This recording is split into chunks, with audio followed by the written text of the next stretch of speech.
قالو انہوں نے کہا، یعنی بھائیوں نے کہا،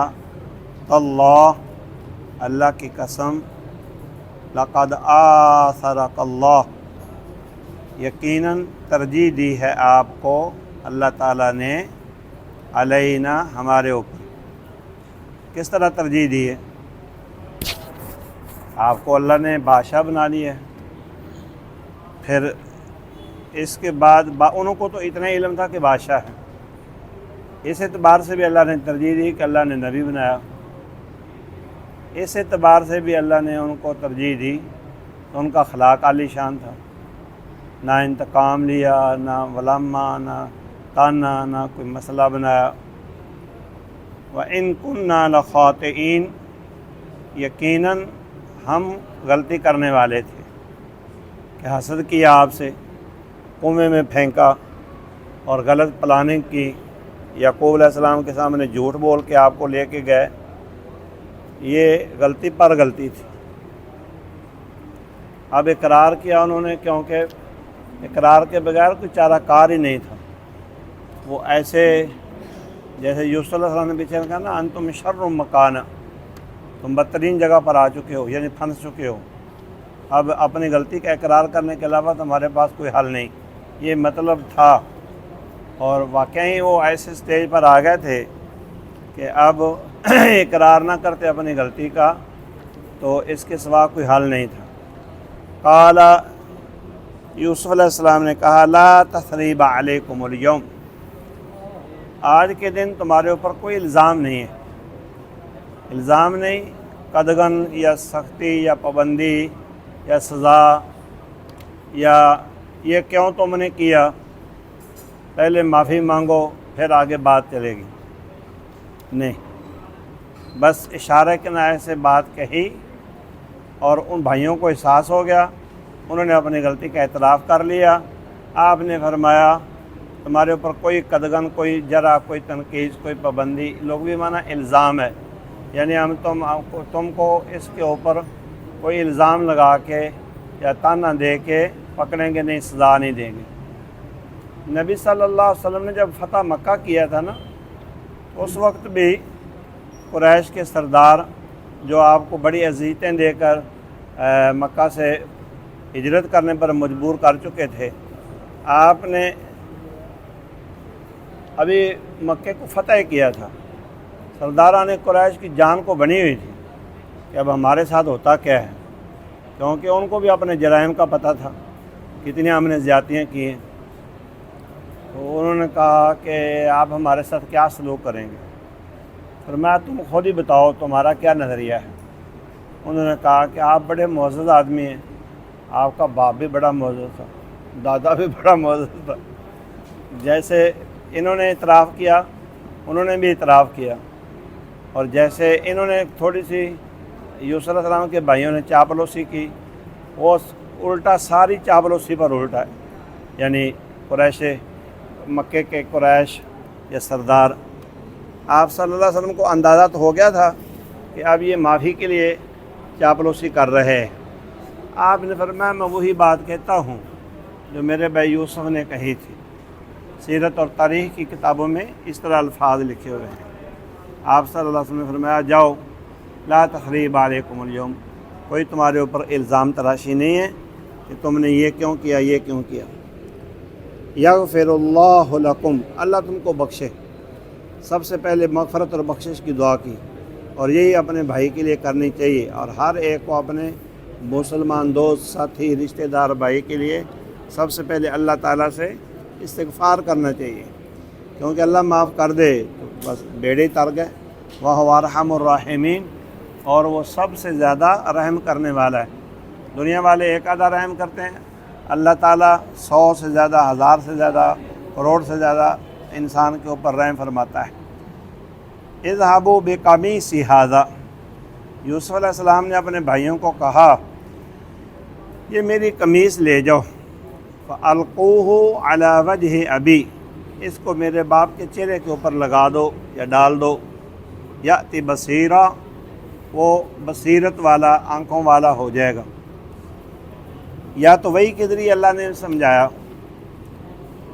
اس سے معلوم ہوتا ہے کہ نبوت نازل ہو چکی تھی، یہ عام بات نہیں ہے، کیونکہ نبی ایک عام بندے کو کیسے پتہ چل سکتا ہے کہ اگر یہ قمیص میرے باپ کو لگائی گئی تو وہ بینا ہو جائے گا۔ بعض علماء نے لکھا ہے یہ آپ کی کرامت تھی۔ کرامت تو عام آدمی کی ہوتی ہے، معجزہ نبی کا ہوتا ہے۔ ہمارے خیال کے مطابق یہ نبی بن چکے تھے اور اللہ نے وحی کے ذریعے بتایا تھا قمیص بھیج دے، تیرے باپ کی بینائی لوٹ آئے گی۔ یہ ساری باتیں وحی کے ذریعے اللہ نے آپ کو سمجھائیں، آپ نے آگے بتا دی، ورنہ یہ ایسی کرامت ہے جو کرامت معجزے سے کم نہیں ہے، اور یہ انسان کے اختیار میں نہیں ہوتی۔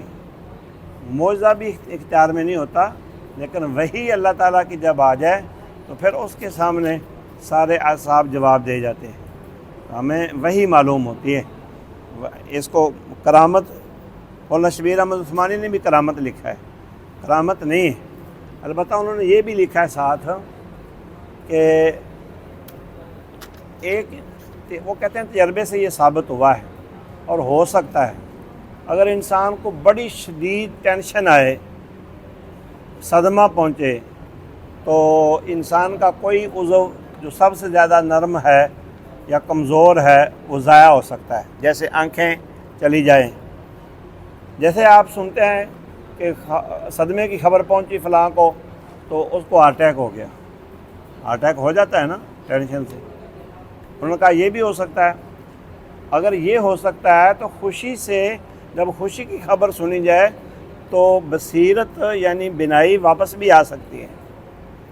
یہ خوشی کے واقعات میں انہوں نے کہا کہ واقعات ہو سکتے ہیں۔ وَأْتُونِي بِأَهْلِكُمْ أَجْمَعِينَ، میرے پاس اپنی ساری فیملی کو لے آؤ، اہلکم اپنے خاندان کو، اجمعین تاکید، سارے کے سارے خاندان کو میرے پاس لے کے آؤ۔ تو اب ان کے دل میں وہ بات، وہ خواب جو دیکھا تھا کہ مجھے میرے والدین 11 ستارے اور ایک سورج اور ایک چاند سجدہ کر رہے ہیں، اس کی تطبیق کا وقت آ گیا تھا، اور ان کے ذہن میں یہ پلاننگ آ گئی تھی کہ اللہ تعالیٰ اس کا اجرا اور تطبیق کرانے لگا ہے۔ فرمایا سارے خاندان کو لے آؤ۔ وَلَمَّا فَصَلَتِ الْعِيرُ، جب قافلہ چل پڑا مصر سے شام کی جانب، یعقوب علیہ السلام کی طرف، قال ابوہم، تو یوسف علیہ السلام کے باپ نے کہا، انی لأجد ریح یوسف، میں یوسف کی خوشبو محسوس کر رہا ہوں، لولا ان تفندون، اگر تم مجھے بہکا ہوا نہ کہو، اگر یہ بات نہ ہو کہ تم مجھے بہکا ہوا، یعنی جسے ہم عرف عام میں کہتے ہیں نا سٹھایا ہوا، پنجابی سے کہتے ہیں سترہ بتریا، اگر سترہ بتریا کا الزام نہ لگاؤ تو پھر مجھے یہ فیل ہو رہا ہے، محسوس ہو رہا ہے کہ یوسف علیہ السلام کی خوشبو آ رہی ہے۔ یہ فطری خوشبو ہے جو ایک والد اپنی اولاد کی محسوس کرتا ہے، یہ اس کو ہی پتہ ہے جس کا بیٹا ہو یا جس کو اس کا ادراک اور احساس ہو۔ قالوا تاللہ، تو ان کو چونکہ تجربہ نہیں تھا، نہ ان کے پاس وحی کا علم تھا، میں کہتا ہوں یعقوب علیہ السلام کو بھی وحی آئی ہوگی، وحی کے زور پر انہوں نے کہا، کیونکہ وہ بھی اللہ کے نبی ہیں، یوسف علیہ السلام بھی اللہ کے نبی ہیں۔ قالوا، بیٹوں نے کہا، تاللہ، اللہ کی قسم، انک لفی ضلالک القدیم، یقیناً تو اپنی پرانی گمراہی میں ہے، یعنی غلطی میں ہے، گمراہی نہیں کہنا چاہیے، پرانی غلطی میں ہے۔ غلطی کیا ہے کہ تو اسی وقت سے آج پتہ نہیں کتنے سال بیت گئے، یہی کہتا رہتا ہے یوسف ملے گا، یوسف کہاں ہے۔ ہم تمہیں 12 مرتبہ کہہ چکے ہیں کہ یوسف مر کھپ گیا ہے، اب تو اس کہانی کو چھوڑ دے، لیکن بابا چھوڑنے کے لیے تیار نہیں تھا۔ بابا کہتا تھا مجھے یقین ہے ایک دن یوسف علیہ السلام سے میری ملاقات ہوگی۔ تو انہوں نے کہا کہ تو پرانی باتیں کر رہا ہے، گمراہی والی یا جہالت والی یا غلطی والی۔ انہوں نے کہا نہیں، ایسی بات نہیں ہے، مجھے یقین ہے اللہ تعالیٰ کی ذات پر کہ اللہ تعالیٰ یوسف سے ملاقات کرائے گا۔ فلما ان جاء البشیر، جب ادھر سے کپڑا لے کر آنے والا خوشخبری لے کے آ گیا، جو قمیص یوسف علیہ السلام نے دی تھی کہ میرے باپ کے چہرے پر ڈال دو، القاہ اس کو ڈالا علی وجہہ یعقوب علیہ السلام کے چہرے پر، فرتد بصیرا تو وہ بصیرت والے ہو گئے، بصیرت یعنی آنکھوں والے، بینائی والے۔ قال یعقوب علیہ السلام نے کہا الم اقل لکم کیا میں نے تم کو نہیں کہا تھا، انی یقیناً میں عالم جانتا ہوں من اللہ تعالیٰ کی طرف سے، ما وہ کچھ لا تعلمون جو تم نہیں جانتے۔ یہ سارا وحی کی بنیاد پر فیصلہ ہے، یہ نہیں ہے کہ علم یعقوب علیہ السلام کو علم غیب تھا۔ علم غیب تھا تو پھر یعقوب علیہ السلام نے بتایا کیوں نہیں کہ میرا بیٹا فلاں جگہ بیٹھا ہے، یا وہ زندہ ہے، یا پریشانی کی کوئی بات نہیں، وہ بادشاہ مصر بنا بیٹھا ہے، یا ہمیں فلاں وقت فلاں دن فلاں مہینے بلائے گا، ایسی کوئی بات نہیں۔ جب تک اللہ کا حکم نہیں ہوا تو کوئی پتہ نہیں چلا یوسف کہاں ہے۔ جب اللہ کا فیصلہ آ گیا پھر خوشبوئیں آنا شروع ہو گئی، پھر خود ہی وحی کے ذریعے کہہ دیا کہ ملاقات ہوگی اور مجھے خوشبو آ رہی ہے، اور ساری باتیں ظاہر ہو گئیں جو وحی کے ذریعے کے بغیر ممکن نہیں ہے۔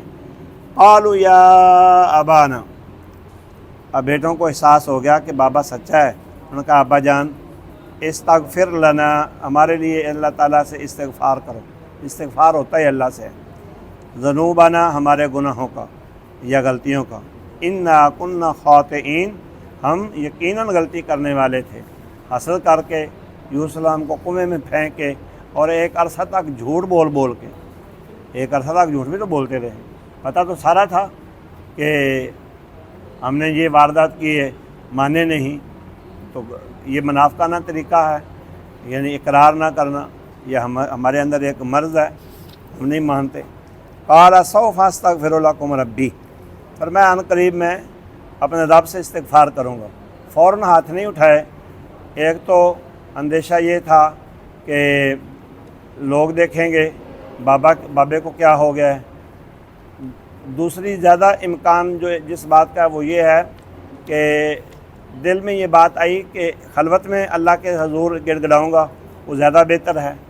نمبر 2 مستجاب الاوقات، یعنی جن اوقات کے اندر دعا قبول کی جاتی ہے وہ وقت کے تلاش کے انتظار میں تھے، یعنی تہجد کا وقت، یا جمعہ کا دن، یا جمعہ کی رات، یا جمعہ کے دن عصر کے بعد مغرب تک کا وقت، یہ سب سے افضل وقت ہے۔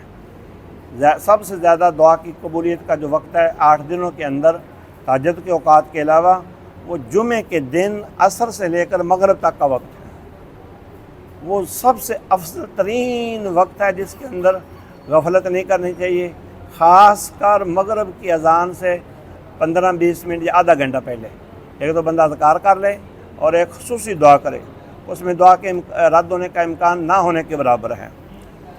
انہ هو الغفور الرحیم، یقیناً وہی بخشنے والا اور خوب رحم کرنے والا ہے۔ فلما دخلوا علی یوسف، پڑھ لی، فلما دخلوا علی یوسف آویٰ الیہ ابویہ، جب وہ قافلہ یوسف علیہ السلام کے پاس آ گیا، آویٰ الیہ ابویہ، تو اپنے والدین کو اپنے پاس انہوں نے بٹھایا، ٹھکانہ دیا، جگہ دی، عزت دی، پروٹوکول دیا۔ آگے جیسے آ رہا ہے کہ عرش پر بٹھایا، یعنی اونچی جگہ پر بٹھایا۔ وقال ادخلوا مصر ان شاء اللہ آمنین، فرمایا مصر کے اندر آ جاؤ وہ مکمل امن کے تحت، یا امن کی حالت میں، کوئی بے خوف و خطر۔ اب جو حالات شام میں تھے قحط کے یا موت کے اندیشہ یا خوف و بے امنی، وہ چیز یہاں مصر میں نہیں ہے، یہاں امن و امان کی حکومت ہے، اور ٹینشن سے نکل گئے ہو، اوقات سالی سے بھی نکل گئے ہو، سارے مسئلے اللہ تعالیٰ نے حل کر دیے ہیں۔ قصے کا خلاصہ تو آگے آ رہا ہے، اور پیچھے بھی ایک بات ایسی گزری ہے، آگے تو خواب کی تطبیق اور اجرا ہے، پیچھے جو گزشتہ کل کا سبق تھا نا، اس کے اندر ایک آیت آئی ہے، وہ میں آپ کو دوبارہ یاد کروا دیتا ہوں۔ وہ سارے قصے کا خلاصہ اور سارے قصے کا نچوڑ ہے۔ وہ کیا ہے؟ انہ من یتقی و یصبر، کہاں آیت نمبر کتنی ہے؟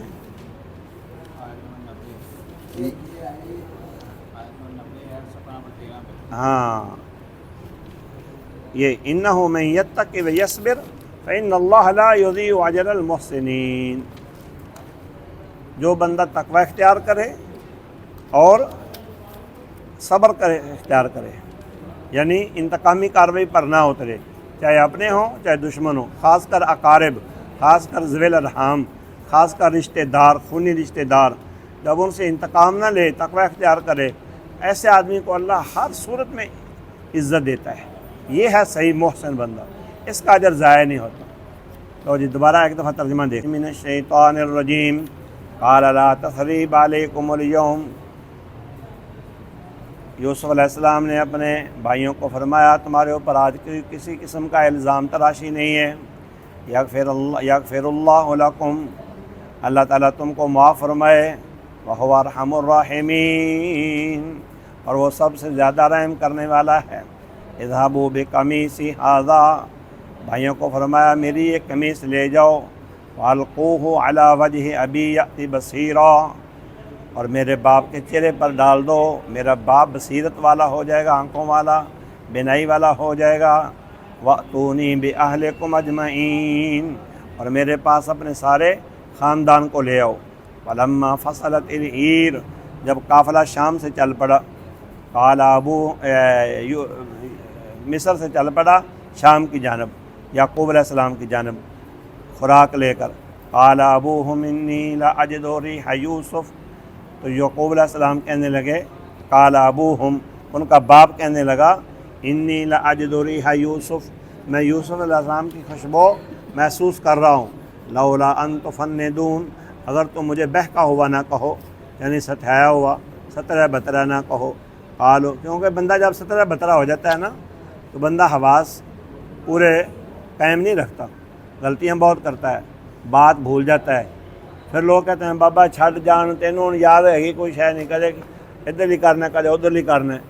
ہاں جی، اکثر لوگ تو کہتے ہیں بابا تو چپ کر، تینوں نہیں پتہ کسی گل کا، حتیٰ کہ اولاد اپنے والدین کو یہ بات کہہ دیتی ہے، تو انہوں نے یاد کوئی گل نہیں ہے۔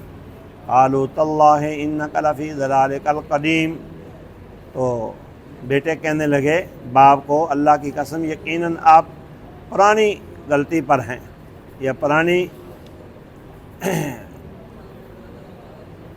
گمراہی کا مناسب نہیں ہے، اس لیے کہ یعقوب علیہ السلام اللہ کے نبی ہیں، غلطی اس کا معنی مناسب ہے۔